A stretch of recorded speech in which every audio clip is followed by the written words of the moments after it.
Assalamualaikum warahmatullahi wabarakatuh. Kami dari kelompok 3 akan membahas tentang kontribusi Islam pada teori hubungan internasional. Sebelum itu, saya akan memperkenalkan anggotanya. Yang pertama adalah saya sendiri, Risti Nur Anissa dari NIM 2018 05 149, dan kemudian Febria Prakarsa Renta dari NIM 2018 05 163, dan kemudian Endah Trisnani dari NIM 2018 05 167, dan yang terakhir adalah Dieviana Andita Putri dari NIM 10 120. Penjelasan yang pertama akan dijelaskan oleh teman saya.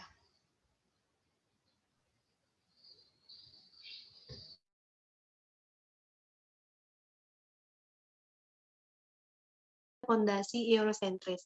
Ketika mempelajari pedoman arus utama hubungan internasional dengan banyak paradigmanya, seperti realisme, liberalisme, marxisme, dan lain-lain.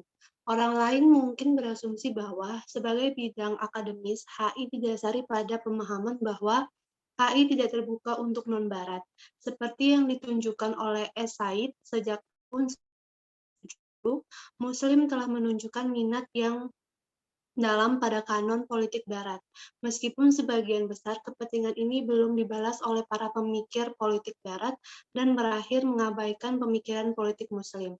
Selain itu, studi terbatas tentang teori politik Muslim dan pandangan dunia di Barat sebagian besar didominasi oleh masalah jihad, yaitu dipahami sebagai perang. Hal ini sebagai poros hubungan internasional Islam dan dugaan pembagian dunia. Amitav Akhara dan Barry Buzan menunjukkan bagaimana pengamatan yang dibuat oleh Said tentang mengenai pemikiran politik Muslim. Pengalaman yang dikumpulkan oleh mereka tampaknya menunjukkan bahwa di non-Barat dalam kasus mereka diwakili oleh Asia, dominasi Barat telah mendorong dan menghambat kapasitas untuk mengembangkan teori hubungan internasional berbasis lokal. Dalam kasus sebagian besar negara Asia, kita berada pada tahap sumber daya pra-teoritis yang sebagian besar dilupakan atau dipinggirkan oleh para sarjana Barat. Sejalan dengan tujuan yang diungkapkan dari Kelompok Penelitian Hubungan Internasional dan Studi Islam atau COIRIS, bab-bab yang dikumpulkan di bagian 1 mencari arah baru dalam metodologi dan pemikiran menuju teori Islam modern tentang hubungan internasional. Untuk islamisasi pengetahuan atau asumsi bahwa peradaban Islam memiliki atau harus memiliki teori tunggal dan ketetapannya sendiri. Mereka menawarkan dengan umum tentang prinsip-prinsip utama politik global yang dapat disimpulkan dari Al-Quran. Untuk menjelaskan dasar-dasar yang diambil dari sumber-sumber ini, bab ini merujuk dalam beberapa kasus seperti ide-ide Ali bin Abi Thalib dan cendekiawan Muslim lainnya serta komentator Al-Quran. Selanjutnya akan dijelaskan oleh teman saya.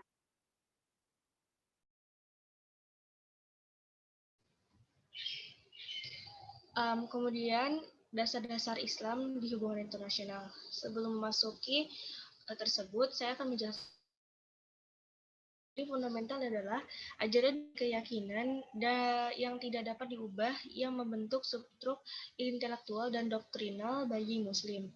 Nah, keyakinan inilah yang membuat Muslim memiliki konsensus relatif dan tidak berubah sejak kedatangan Islam dan akan terus demikian.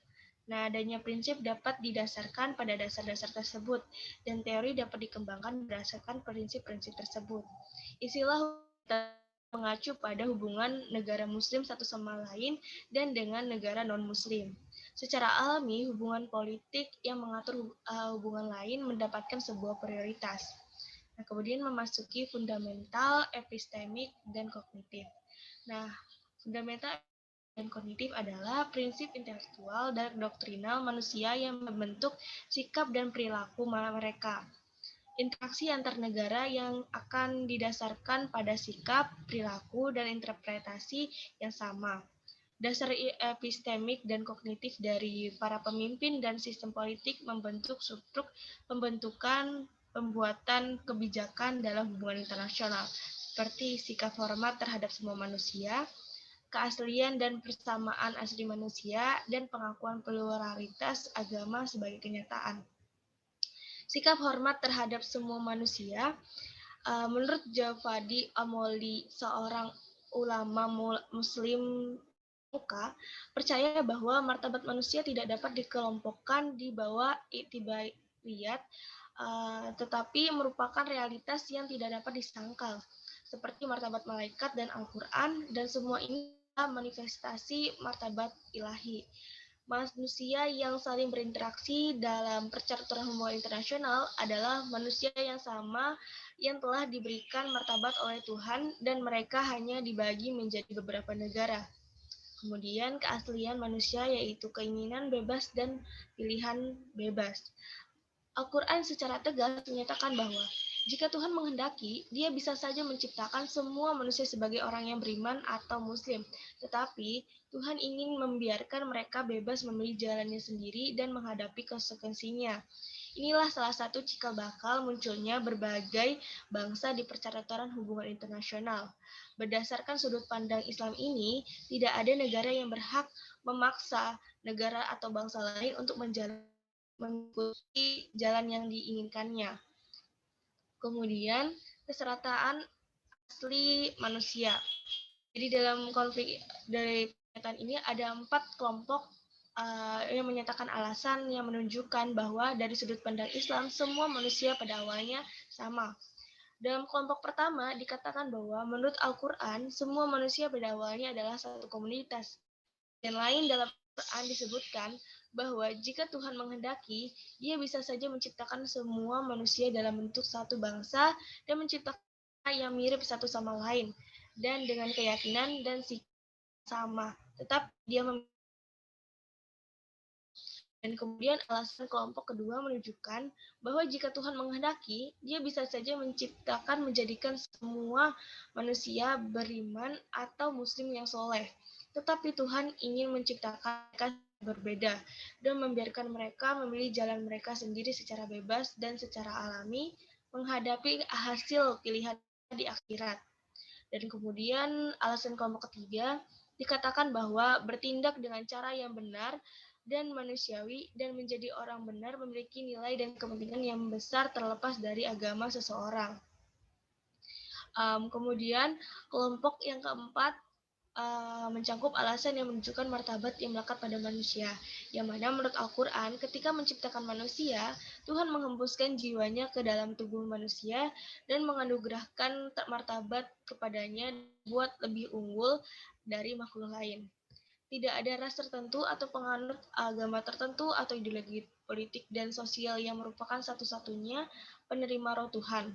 Kesertaan umat muslim manusia ini dapat digeneralisasikan untuk bangsa dan negara termasuk dalam bidang hubungan internasional.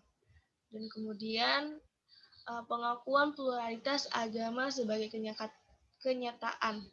Dalam hubungan antar negara, kehadiran agama, sekte, dan kepentingan serta perspektif yang berbeda sebagai realitas eksternal merupakan fakta yang tidak dapat disangkal, dan dari sanalah tantangan dalam hubungan internasional muncul. Sejumlah ayat Al-Quran membahas hal ini secara teoritis, mengakui dan mengakui keberadaan agama lain, kenyataan, dan mendorong mereka untuk bertindak sesuai dengan keyakinan dan prinsip mereka sendiri. Dan kemudian selanjutnya adalah dasar-dasar rasional dan etis. Dasar-dasar itu adalah aturan perilaku dan jenis interaksi yang dituntut oleh akal manusia, dan tanpanya sistem sosial tidak dapat dibangun dan dipertahankan, seperti pendampingan secara damai, menghindari kekerasan, kepatuhan pada prinsip-prinsip moral. Nah, dasar etika berakar pada rasionalitas dan memperkuat serta meningkatkan sistem sosial politik. Nah, hidup berdampingan secara damai. Al-Quran dengan tegas memerintahkan umat Islam untuk bertindak dengan baik dan penuh kebajikan. Islam adalah agama berkah dan sayang. Al-Quran mendukung persahabatan antara manusia dan Kristen yang tidak sombong dan menindas. Bahkan mendukung terjalinnya persahabatan antara Muslim dan musuh-musuhnya mereka.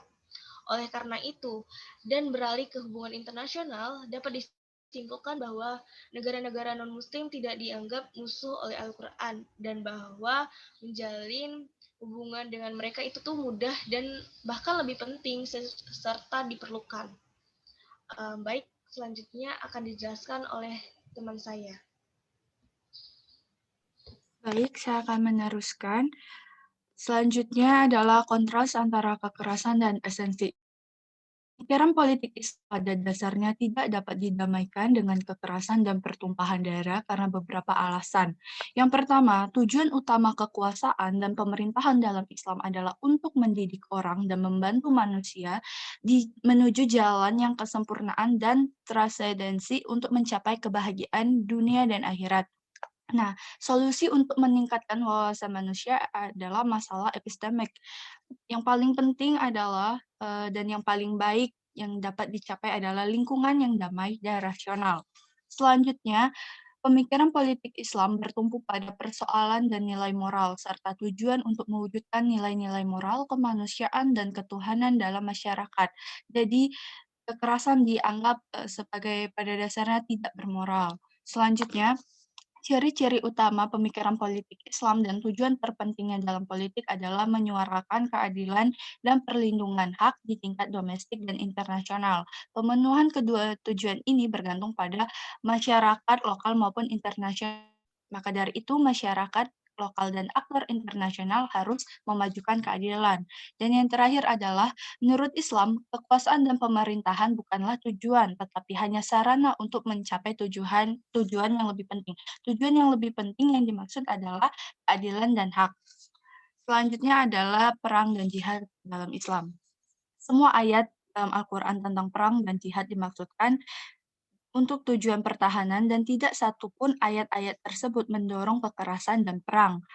Terdapat 3 kategori, yaitu kategori pertama berisi ayat-ayat yang membatasi jihad dengan syarat dan ketentuan tertentu, yang menurutnya umat Islam dilarang memulai pertempuran apapun dari segala penindasan selama pertempuran dan diwajibkan untuk mematuhi hukum serta hak moral dan kemanusiaan.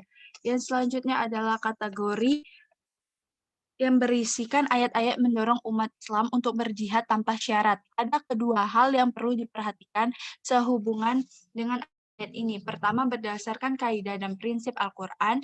Yang kedua, ayat tak bersyarat berada di bawah syarat dan ketentuan ayat bersyarat harus ditafsirkan dan diikuti dengan syarat dan ketentuan tersebut. Serta perlu dicatat bahwa ayat-ayat tersebut berdasarkan konteks dan kesempatan wahyu, memberikan perintah, menjelaskan situasi, mendorong umat Islam dan menuju tindakan yang tertentu telah ditentukan dalam keadaan tertentu. Yang selanjutnya adalah next slide, kepatuhan pada prinsip moral.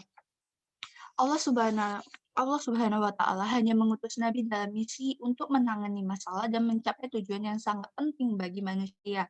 Salah satu tujuan terpenting dari misi Nabi Muhammad adalah menyempurnakan dan melengkapi nilai dan kualitas moral. Salah satu alasan untuk mengikuti instruksi moral Islam di bidang politik dan hubungan internasional adalah karena kepatuhan pada nilai-nilai moral dan menyuarakannya dalam masyarakat. Menurut ajaran Islam, semua prinsip moral dijunjung tinggi di bidang politik dan hubungan internasional, bahkan saat perang. Dasar-dasar praktis dan perilaku adalah metode untuk memfasilitasi dan memajukan hubungan dalam interaksi bilateral maupun multilateral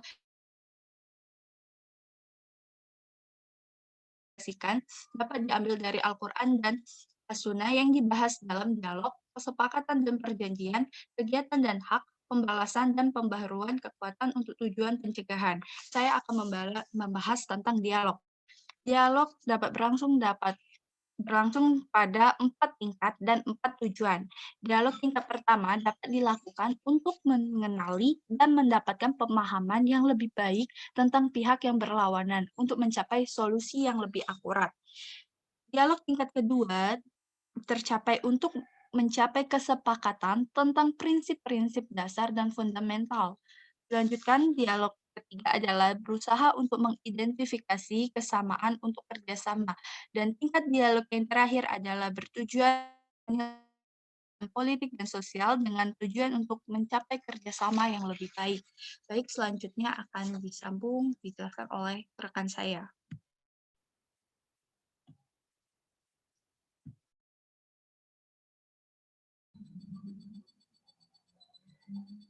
Baik, yang selanjutnya adalah kesepakatan dan perjanjian. Kesepakatan ini terdapat berbagai bentuk perjanjian dalam kehidupan pribadi dan sosial, serta banyak diantaranya berkaitan dengan arena politik dan hubungan internasional. Kesepakatan seringkali digunakan sebagai strategi fundamental untuk memecahkan masalah dan perselisihan, serta membangun hubungan yang damai. Perjanjian atau perjanjian sosial politik pertama yang menjamin hubungan sistematis dalam sistem politik adalah perjanjian yang dilakukan oleh Nabi Muhammad dan suku-suku lain serta agama minoritas di kota Madinah. Perjanjian dan kesepakatan berakar pada Al-Quran dan tradisi Nabi Muhammad yang kemudian diikuti sepanjang sejarah Islam dan dijelaskan serta ditafsirkan oleh para ahli hukum agama di abad-abad berikutnya. Menurut pandangan Imam Ali mengenai kesepakatan dan perjanjian, dapat disimpulkan bahwa keadaan di mana tidak adanya kesamaan motivasi, kepentingan, dan perjanjian yang dapat berfungsi untuk menghubungkan umat manusia baik dari segi agama, suku, dan bangsa-bangsa yang berbeda. Dengan menerapkan serta mematuhi kesepakatan serta perjanjian yang ada, manusia dapat menikmati hidup secara berdampingan dan melakukan kerjasama yang menjamin perdamaian dan jaminan sosial. Imam Ali juga menegaskan bahwa dalam keadaan apapun dilarang untuk melanggar kesepakatan, bahkan ketika kesepakatan tersebut dilakukan dengan musuh. Yang selanjutnya adalah keadilan dan hak. Kata hak yang berarti juga hak individu dapat disebut sebagai hak ulnas atau hak asasi manusia yang dalam arti lebih luas dalam budaya Islam merupakan salah satu konsep sosiopolitik Islam yang paling kompleks.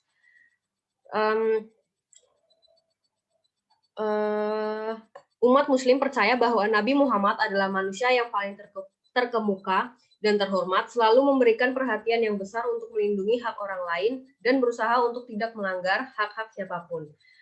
Imam Ali menyatakan bahwa setiap manusia di dunia ini memiliki hak dan juga hak yang dijamin oleh setiap manusia bagi sesamanya. Satu-satunya pengecualian untuk ini adalah Tuhan yang memiliki hak yang harus ditaati setiap orang, sementara tidak ada yang memiliki hak timbal balik yang perlu ditaati oleh Tuhan. Keadilan merupakan sebuah mekanisme praktikal dalam hubungan antara manusia dan negara, sehingga dapat membantu melindungi hak dan menyelesaikan masalahnya secara efisien. Dengan jelas, dalam hal ini, umat Muslim diwajibkan untuk menjalankan keadilan dan persamaan dalam menghadapi musuh-musuh mereka, dan juga mereka harus bertindak dengan adil dan setara terhadap semua orang dan kelompok lain yang tinggal dan berinteraksi dengan mereka.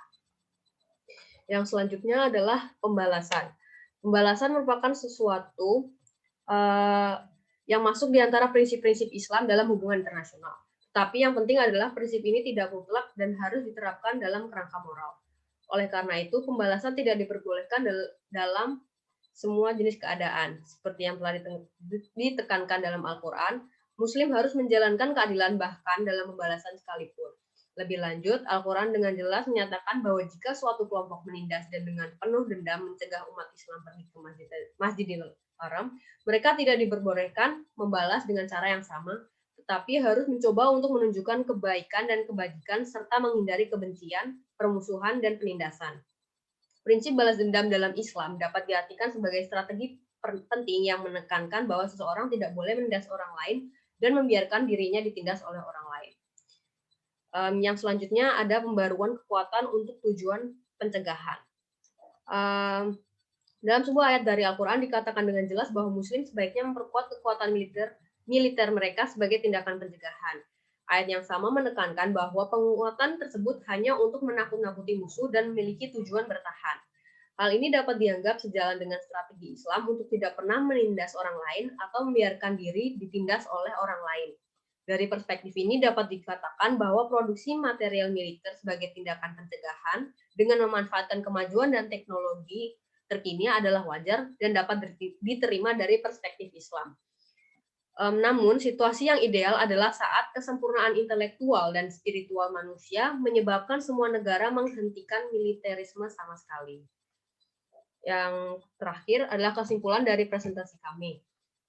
Dari presentasi teman-teman saya sebelumnya dapat disimpulkan bahwa negara-negara Muslim itu telah menerima kerangka dan aturan yang kerangka kerja dan aturan yang mengatur sistem internasional karena dua alasan.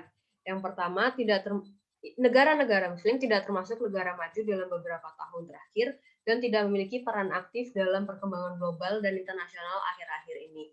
Serta Muslim menganggap beberapa dasar, aturan, dan kerangka kerja yang telah ada dan diterapkan dalam hubungan internasional atau mengatur sistem internasional ini adalah benar dan rasional. Sekian presentasi dari kelompok kami. Wassalamualaikum warahmatullahi wabarakatuh.